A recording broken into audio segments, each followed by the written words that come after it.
Salam sejahtera semuanya kepada para penonton tanya jawab yang berbahagia. Semoga video ini bisa memberikan pengetahuan dan edukasi kepada para penonton, dan jangan lupa untuk like dan subscribe channel ini ya. Selamat malam Nandar.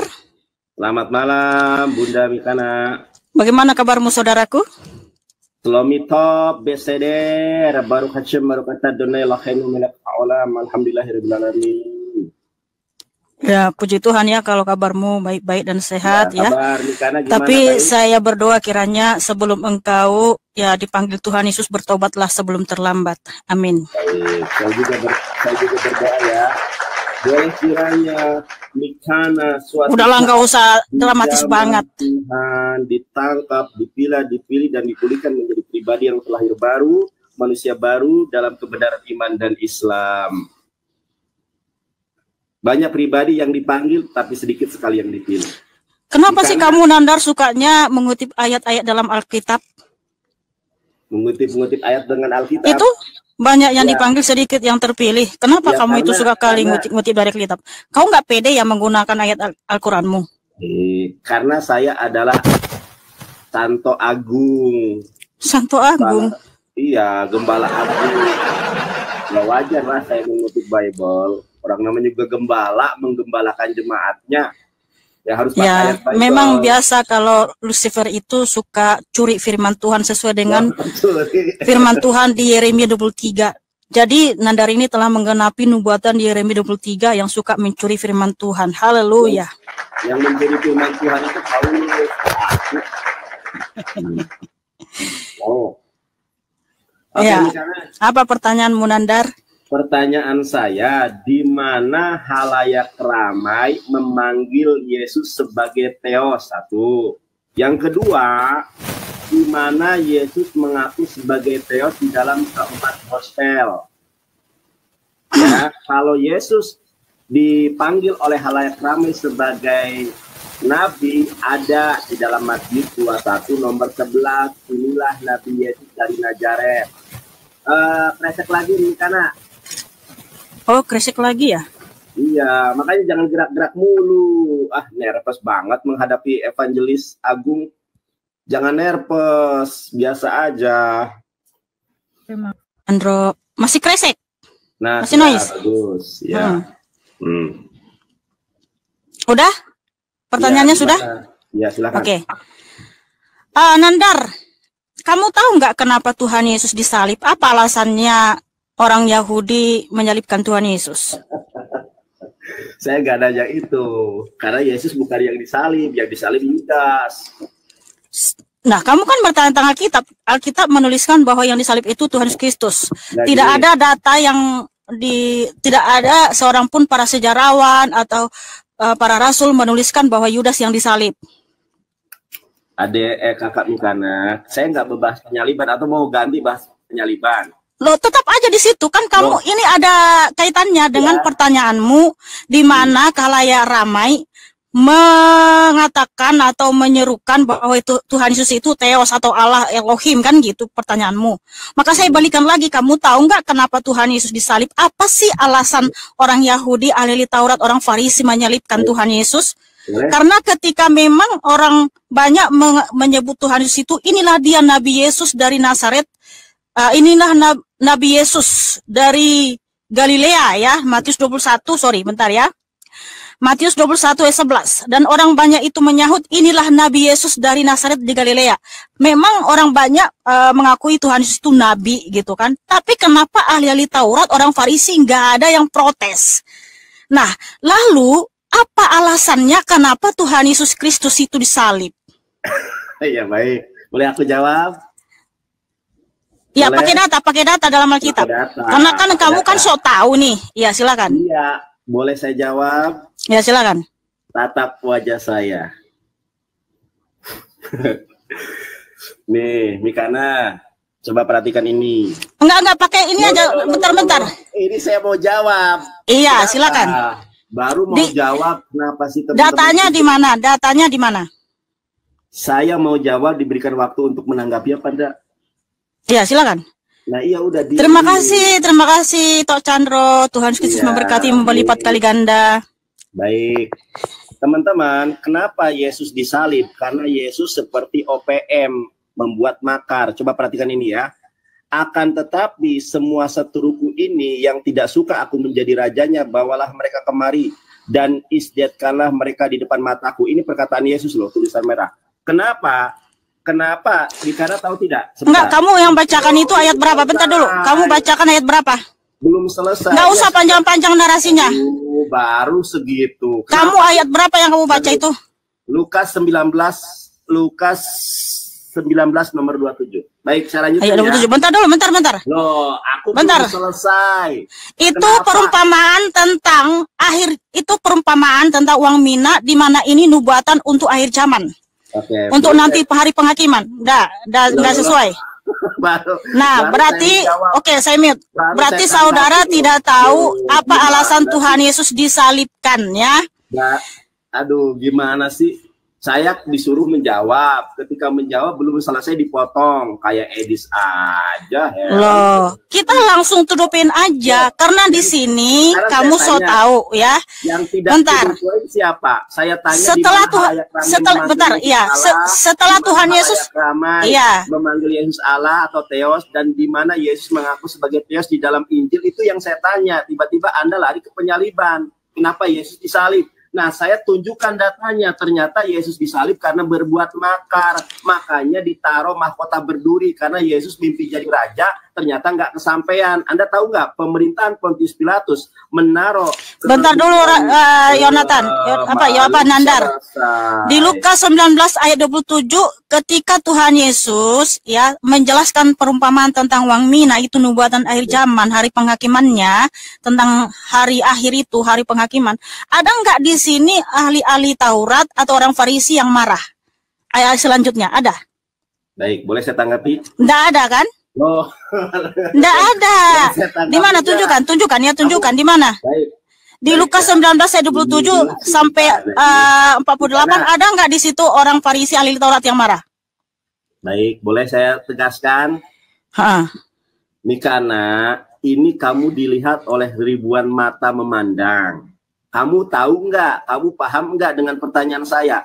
Di mana halayak ramai memanggil Yesus sebagai Theos? Kalau halayak ramai memanggil Yesus Nabi, ada datanya. Matius 21 nomor 11. Kemudian pertanyaan saya yang kedua, di mana Yesus mengaku sebagai Theos di dalam keempat gospel sinoptik maupun non sinoptik. Kemudian kamu tiba-tiba lari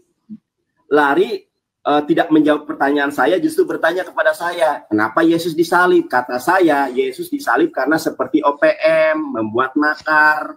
Makanya di atas kepala Yesus ditaruh mahkota berduri. Kenapa ditaruh mahkota berduri? Karena Yesus mimpi jadi raja tapi nggak kesampaian. Bentar, udah cukup.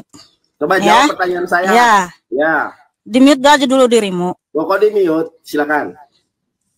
Memang Tuhan Yesus datang ke dunia itu untuk menyelamatkan umat manusia.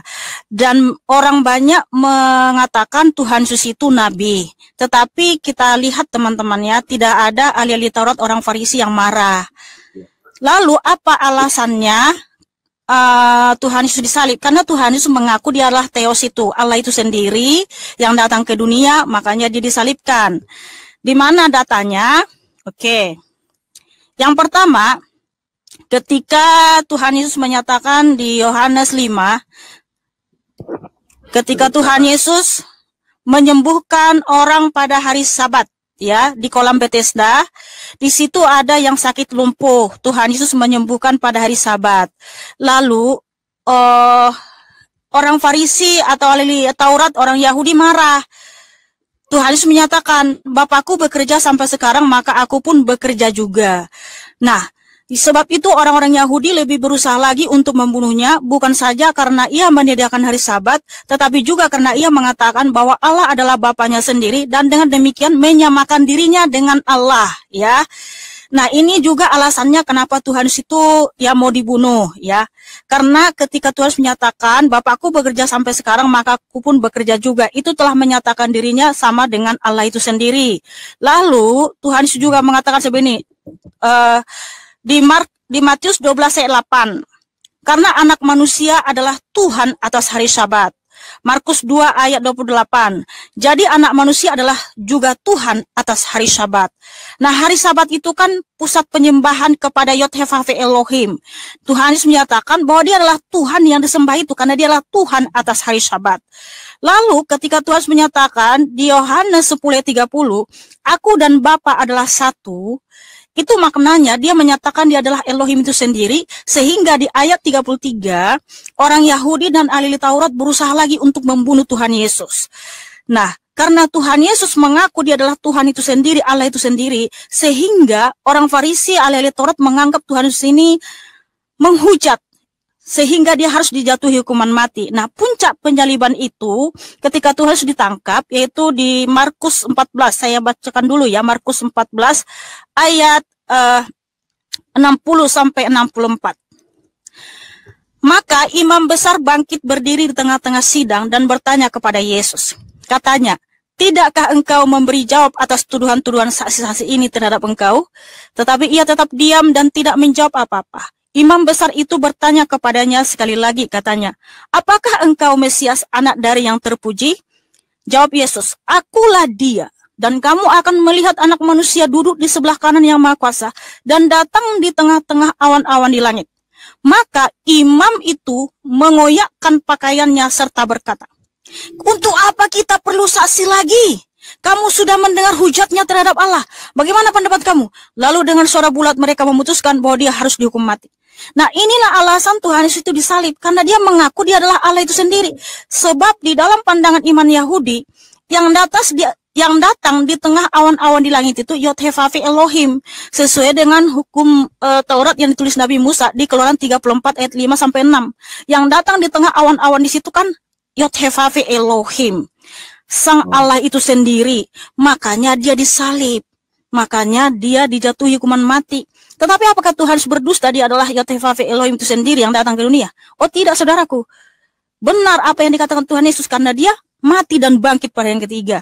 Sebab Allah itu sendirilah pemilik kehidupan sesuai dengan firman-Nya di Ulangan 32:39. Akulah yang mematikan dan menghidupkan, akulah yang meremukkan dan menyembuhkan. Jadi karena Tuhan Yesus adalah pemilik kehidupan, dia mati dan bangkit pada yang ketiga. Dan juga bagi setiap jiwa yang percaya kepada Tuhan Yesus, dia juga akan ikut bangkit untuk hidup yang kekal. Nah, itulah saudaraku Nandar, pengakuan Tuhan Yesus bahwa dia adalah Tuhan Allah itu sendiri, maka dia disalibkan. Boleh saya tanggapi nih, karena Anda bicara 5 menit, saya diam mendengar. Sekarang ya karena saudara kan bertanya. Iya, boleh saya tanggapi dulu? Boleh? Iya, 1 menit aja, jangan panjang-panjang. Langsung 1 menit. Kalau kamu karena kalau kamu bernarasi itu baik, selalu ngawur. Baik teman-teman ya, ini bantahan Yesus. Ini bantahan Yesus kalau Yesus itu bukan Bapa. Dan janganlah kamu menyebut siapapun di bumi, ya, siapapun Bapa di bumi ini, karena hanya satu Bapamu, yaitu Dia yang di sorga.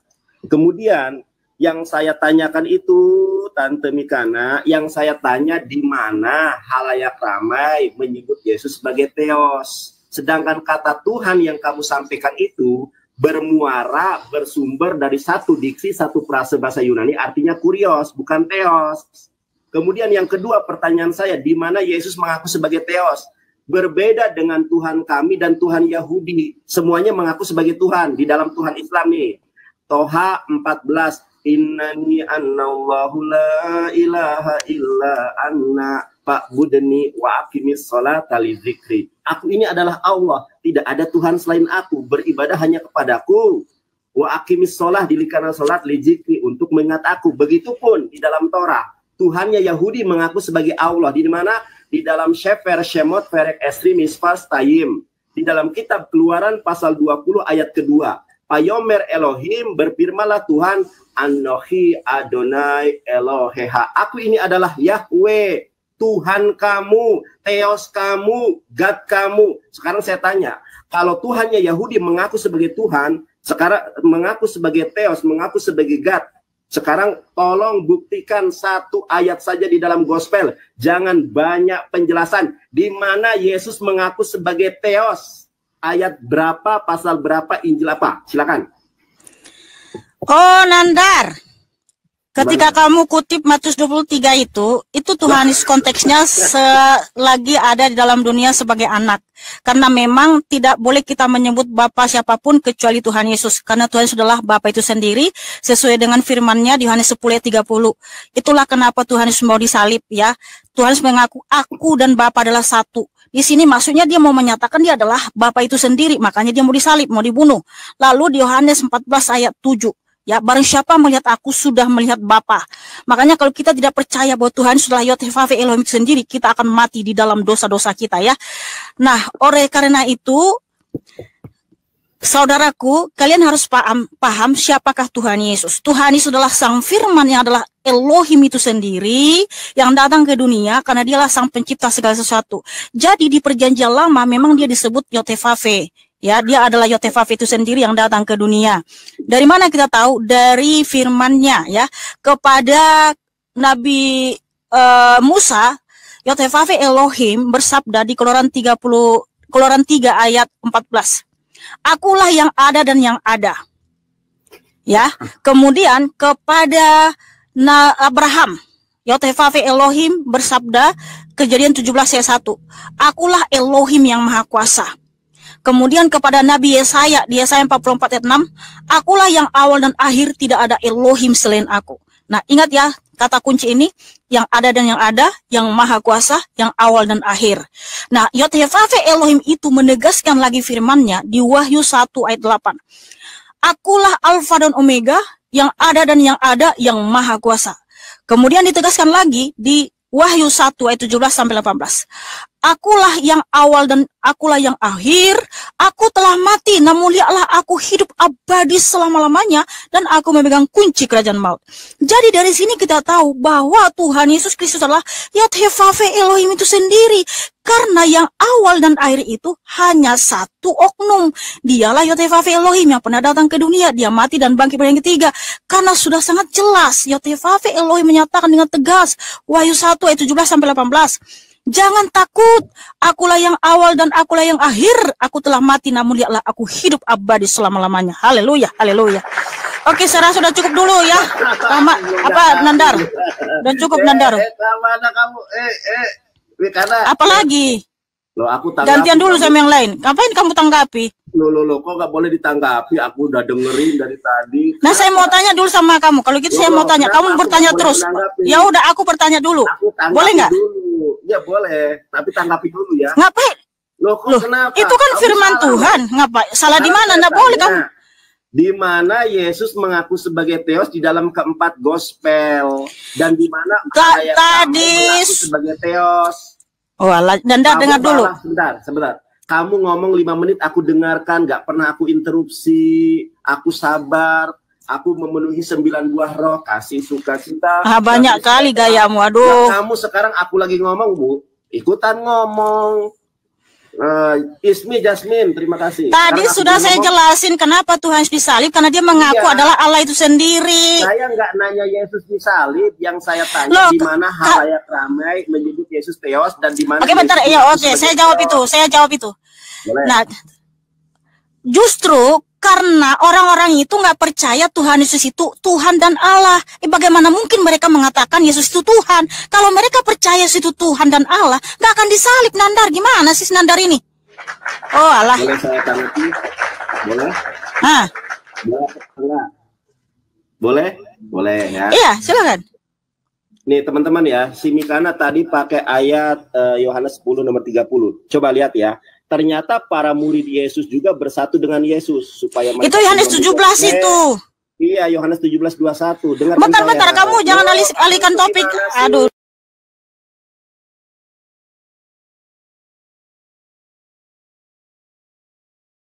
Saudara-saudara sekalian, pada video yang sudah kita saksikan bersama-sama ini ada beberapa pertanyaan dari Yonathan Nandar sebagai seorang apologet Islam. Dia menanyakan tentang di mana halayak ramai pernah memanggil Yesus sebagai Theos atau Tuhan dan di manakah Yesus mengaku sebagai Theos atau Tuhan di Alkitab.